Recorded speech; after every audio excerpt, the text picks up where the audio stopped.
అందుకనే పుస్తకాలు చదవాలి. నాకేమో మొదటి పేజ్ తిప్పగానే నిద్ర Not వస్తుంది. only books, ma'am, all the films. You would have watched all the films. And very very best director.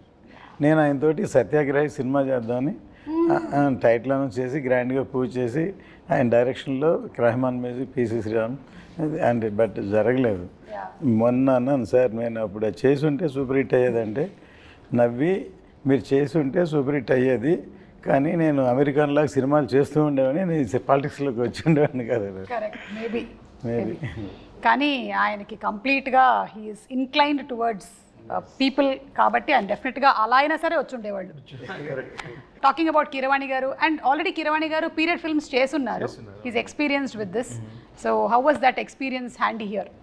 నేను ఇంతకు చాలా మ్యూజిక్ డైరెక్టర్తో పనిచేస్తున్నాను మేడం. అండ్ కీరవాణి గారు కొంచెం డిఫరెంట్ అంటే I don't feel like I'm working with senior technician first of all. And very sharp madam. అన్ని టెంపోలోనే మాట్లాడతారు and చెప్పేవి ఇది. ఈ సినిమాకి చాలా 2 సాంగ్లు అనుకుంటాను ఓవర్ నైట్ చేశాను. ఒక సేమ్ టైం ట్యూన్ అనుకుని అదే టైంలో లిరిక్స్ రాసి ఓవర్ నైట్లోనే మొత్తం బీజిఎమ్స్ అయిపోయి next day morning song ready, shooting ready. So అలాగ 2 సాంగ్స్ ఓవర్ నైట్ రికార్డ్ చేసాము. ఎస్పెషలీ ఒక ఛాలెంజింగ్ ఉంటుందని అసురన్న సాంగ్ ఒకటి నేను లిరిక్స్ పర్సనల్గా రాసి పెట్టుకున్నాను.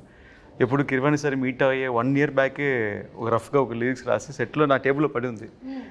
రాంగోపాల్ ఘోష్ లిరికెట్ ఫ్రెండ్ని పిలిచి, లేదు లిరికెట్ ఫ్రెండ్ బట్ కాన్సెప్ట్ అంతా మందే. సో కొంచెం రాంగోపాల్ ఘోష్ని లిరికెట్ పిలిచి మొత్తం రాసి పెట్టుకుని ఒక సిచ్యువేషన్కి రాసి పెట్టుకున్నాము. అండ్ అది అలా వదిలేసాను. ఇంకా 1 year తర్వాత ఇప్పుడు సినిమా స్టార్ట్ అయితే ఆయన నన్ను ఫాలో అవుతున్నారు. సార్ మన లిరిక్ అయింది కదా ఎప్పుడు సార్ కిరవాణి గారు మీట్ అవుతాను. నేను ముందు సార్ నన్ను అక్సెప్ట్ చేయనండి సో దాని ద్వారా మిమ్మల్ని తీసుకెళ్తాను అని.